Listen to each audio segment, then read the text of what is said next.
রহিম সুপ্রিয় দর্শক, আমি Mohammad Saidul Islam, assistant professor environmental sociology, Nanyang Technological University, Singapore. আজকে যে বিষয় নিয়ে আমরা আলোচনা করব সেটা হলো টিপাইমুখ বাঁধ বাংলাদেশের জন্য আসন্ন বিপর্যয়।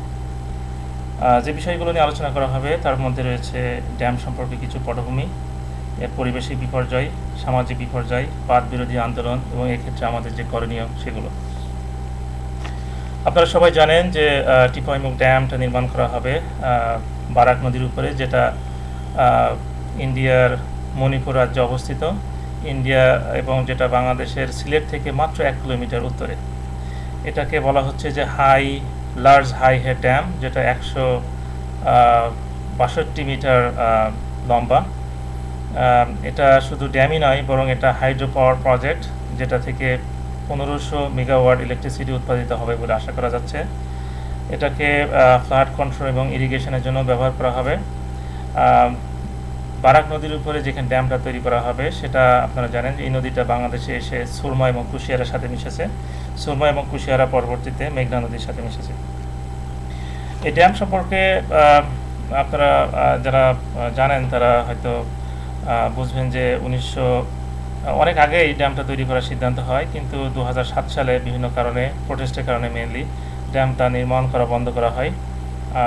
তারপরে ইন্ডিয়ান সরকার বিভিন্নভাবে জনগণকে বোঝানোর চেষ্টা করেছে যে এটা থেকে ইলেকট্রিসিটি আসবে, আরও অনেক সুবিধা আসবে। এভাবে তারা বিভিন্ন স্টেক হোল্ডারদেরকে বুঝিয়ে ড্যামটা আবার রিওপেন করার চেষ্টা করে, এবং সর্বশেষ একটা কন্ট্রাক্টও সাইন করা হয়, যেখানে ইন্ডিয়া প্রায় 80 বিলিয়ন ইন্ডিয়ান রুপি অ্যালোকেট করেছে এই ড্যামটা তৈরি করার জন্য।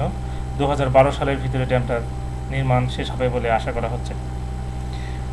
ইন্ডিয়ার পক্ষ থেকে বাংলাদেশকে জানানো হয়েছিল যে টিপাইমুখে বাংলাদেশের জন্য ক্ষতি হয় এমন কিছু করা হবে না, কিন্তু তারপরেও ড্যামটা তৈরি করা হয়েছে। এর কারণ কি সেটা আমাদের বোধগম্য নয়।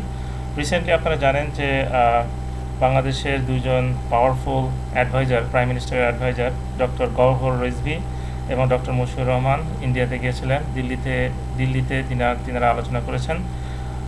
বাংলাদেশে ফিরে তারা যে কথাগুলো বলেছেন সেটা তারা চেষ্টা করেছেন বাংলাদেশের মানুষকে আশ্বস্ত করার যে টিপাইমুখ ড্যাম তৈরির ফলে বাংলাদেশের কোনো ক্ষয়ক্ষতি হবে না।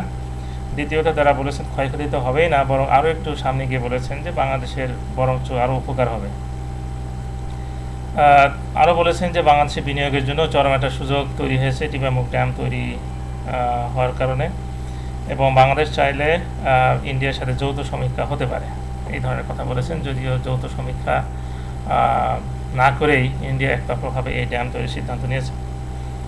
এখানে কয়েকটা বিষয় আমাদের মনে রাখা দরকার, যে বাংলাদেশ আওয়ামী লীগ বাংলাদেশের জন্য অনেক অবদান তারা রেখেছেন, বিশেষ করে স্বাধীনতা সংগ্রামে, কিন্তু তাদের কতগুলো লিগাসি আছে যেটার জন্য বাংলাদেশের জনগণ তারা হয়তো শত শত বছর ধরে সাফার করতে থাকবে।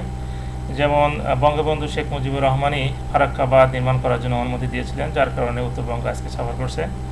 1996 সালে যে গঙ্গা চুক্তি হয়েছিল এই আওয়ামী লীগ সরকারের আমলেই, এটা অবশ্যই ভালো চুক্তি, কিন্তু চুক্তি অনুসারে আমরা কোনো পানি পাইনি। তিস্তা চুক্তি হবে বলে আমরা যে চিন্তা করেছিলাম বা অনেকে আশা করেছিলাম, কিন্তু সেটা তো হয়নি। মনমোহন সিং বাংলাদেশে আসার পরেও পরবর্তীতে আমাদের পররাষ্ট্রমন্ত্রী দীপুমণি পশ্চিমবঙ্গে গিয়ে এটার ব্যাপারে লবিং করার চেষ্টা করছেন, কিন্তু বাংলাদেশের পত্রপত্রিকার ভাষ্য অনুসারে তিনি অনেকটা লাঠিঝাঁটা খেয়ে ফিরে এসেছেন খালি হাতে। এখন টিপাইমুখ ড্যাম নির্মাণ করা হবে, সেই ব্যাপারেও বাংলাদেশের সরকারের অ্যাক্টিভ সমর্থন আছে বলে আমরা মনে করছি।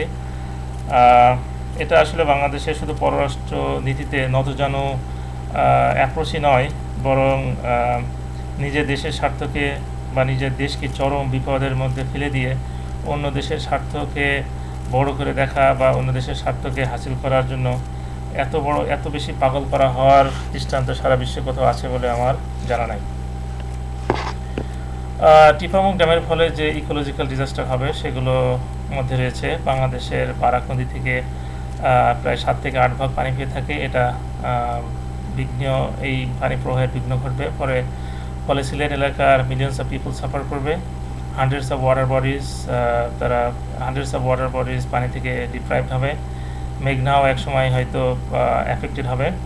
এর ফলে বাংলাদেশের agriculture, fisheries, drinking water supply, navigation এগুলো চরম ক্ষতির সম্মুখীন হবে।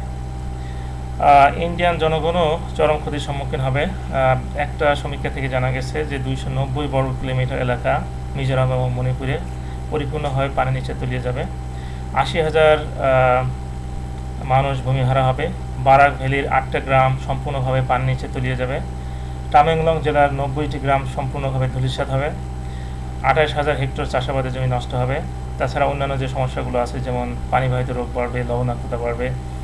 আর সবচেয়ে বড় একটা সমস্যা হবে, সেটা হলো এই পুরো এলাকাটা হলো মানে আর্থকুয়েক প্রোন এলাকা। এখানে ভূমিকম্পের প্রকোপ বাড়বে এবং একবার যদি ভূমিকম্প হয় তাহলে পুরো এলাকা এবং বাংলাদেশের বিশাল এলাকা প্লাবিত হবে। অন্যান্য যে সমস্যাগুলো আছে তার মধ্যে রয়েছে ডিসপ্লেসমেন্ট, রিসেটেলমেন্ট, রিহ্যাবিলিটেশন, রিপ্যাট্রিয়েশন এবং লং টার্ম ইকোলজিক্যাল এবং সোশ্যাল ডিজাস্টার্স। কাজেই পুরা সিলেট বিভাগ এবং ঢাকা বিভাগের অনেক বড় এলাকা জুড়ে মৎস্য সম্পদ, কৃষি সম্পদ, পশু সম্পদ এগুলো ধীরে ধীরে নিঃশেষ হয়ে যেতে পারে টিপা এবং ড্যামের ফলে।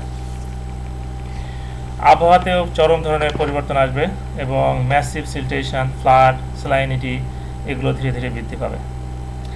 যেহেতু নদী দুটো যদি শুকিয়ে যায়, সেহেতু গ্রাউন্ড ওয়াটার সাপ্লাই কমে যাবে। সব মিলে আমরা বলতে পারি যে এটা হবে আরেকটা ফারাক্কা। ইকোলজিক্যাল ডিজাস্টারের পাশাপাশি যে সমস্ত সোশ্যাল ডিজাস্টারগুলো আসবে সেগুলোর মধ্যে আছে জীবিকা এবং চাকরির চরম ইম্প্যাক্টেড হবে। তারপরে এর ফলে ম্যাসিভ মাইগ্রেশন এবং বস্তি বাড়বে। তারপর বন্যা, দারিদ্রতা, খাদ্য নিরাপত্তাহীনতা এগুলো ধীরে ধীরে বৃদ্ধি পাবে। সব মিলে একটা এস্টিমেট থেকে জানা গেছে যে বাংলাদেশ প্রতি বছর প্রায় 30 বিলিয়ন ইউএস ডলার এবং সমপরিমাণ অর্থের সম্পদ ক্ষতিগ্রস্ত হবে। এটা ইন্ডিয়া একটা রাজনৈতিক হাতিয়ার হিসেবেও বাংলাদেশের বিরুদ্ধে ব্যবহার করতে পারে। টিপাইমুখ শব্দের অর্থ হলো মুখ বন্ধ করে রাখা। সেটাই হয়তো রাজনৈতিক ক্ষেত্রে হতে পারে বলে আমরা মনে করি। টিপাইমুখ ড্যামের বিরুদ্ধে যদি প্রোটেস্টের কথা বলা হয়, তাহলে এটা এমন একটা প্রোটেস্ট মুভমেন্ট আপনারা দেখেছেন যে বাংলাদেশ, ইন্ডিয়া, তারপরে বিশ্বের বিভিন্ন জায়গাতে চরম এই ড্যাম বিরোধী আন্দোলন আপনারা দেখেছেন। এবং ইন্ডিয়াতে for example committee on people and environment, কোভ, তারা এটার বিরুদ্ধে আন্দোলন করেছে এবং তারা এটাকে বলেছে ওয়াটার বম। মণিপুরের দ্য হোমর পিপলস কনভেনশন, তারা এই ড্যামটাকে বলছে war against indigenous Hmar people. তাছাড়া America, Canada, UK, France, Australia সহ বিশ্বের নানান দেশে বাংলাদেশি কমিউনিটি, তারপরে সাউথ এশিয়ান কমিউনিটি সহ বিভিন্ন সিভিল সোসাইটিস তারা বিভিন্নভাবে এই ড্যামের বিরুদ্ধে তাদের জোরালো বক্তব্য রেখেছে। জাতিসংঘে অনেকগুলো পিটিশন দেওয়া হয়েছে। সব মিলে 2,500-এর বেশি আর্টিকেল লেখা হয়েছে এই ড্যামের বিরুদ্ধে। ফেসবুকে আপনারা দেখেছেন প্রায় 300-এরও বেশি ফেসবুক সাইট আছে যেটা অ্যাক্টিভলি টিপাইমুখ ড্যামকে তারা কন্টেস্ট করার চেষ্টা করছে আর কি। এখন এত বেশি প্রোটেস্ট মুভমেন্ট, এত বেশি এনভায়রনমেন্টাল মুভমেন্টের পরেও যদি বিশ্বের সবচেয়ে বড় গণতন্ত্রের দেশ ইন্ডিয়া কীভাবে এই চরম জনমতকে উপেক্ষা করে সেটা আমাদের বোধগম্য নয়। কাজে এটা হবে এক ধরনের seductive obsession with power and development, disregarding people's opinion and environmental concern. Bharat বর্তমানে বিশ্ব নেতৃত্বের আসনের দিকে যাচ্ছে এবং এই ক্ষেত্রে যদি তারা জনমতকে এইভাবে উপেক্ষা করে তাহলে তাদের বিশ্ব নেতৃত্বের ক্ষেত্রে কী ধরনের প্রভাব পড়বে সেটা ইন্ডিয়াকে চিন্তা করে দেখতে হবে।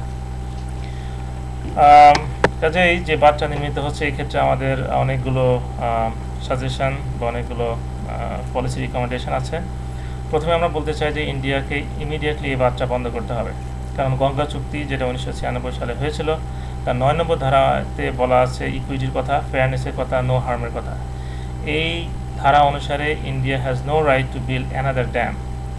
কাজেই ইন্ডিয়াকে বাঁধ বন্ধ করতে হবে এবং বাংলাদেশের সাথে, বাংলাদেশের সরকার এবং বিরোধী দলের সাথে অ্যাক্টিভলি আলোচনায় আসতে হবে।